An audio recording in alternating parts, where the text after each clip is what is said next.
Hey guys, I'm going to show you how I built these simple shelves for my kids' room. First, I bought some 1x pine board from the hardware store and cut out the shelves. Then I trimmed up the edges on the table saw to make sure they were all the same length.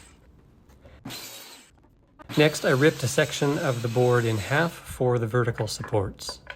I used my router to make some dados in the supports, and since I don't have a router table or a decent jig, I had to do some messy clamping and adjusting.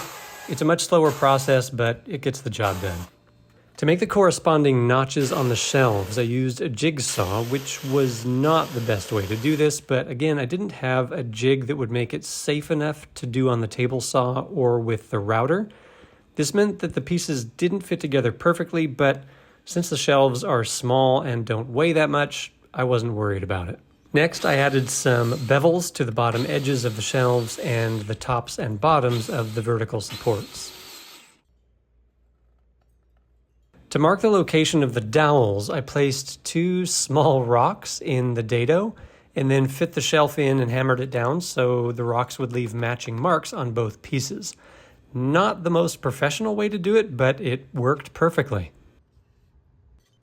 Then I taped my drill bit for the depth I wanted and drilled the holes. Next, I cleaned up the holes a bit and dry fit the shelves. I sanded everything down and then used some leftover black gel stain that I had. I really like how easily the gel stain goes on and is absorbed by the wood. After that, I added 2 coats of clear polyurethane finish.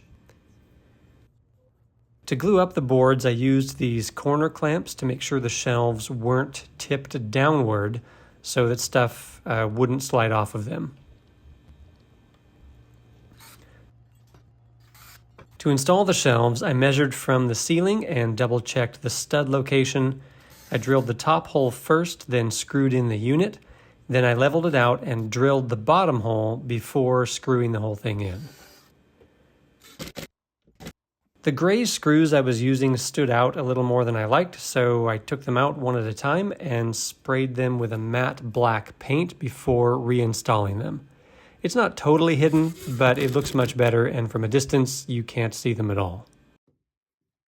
And that's all there was to it. Thanks for watching.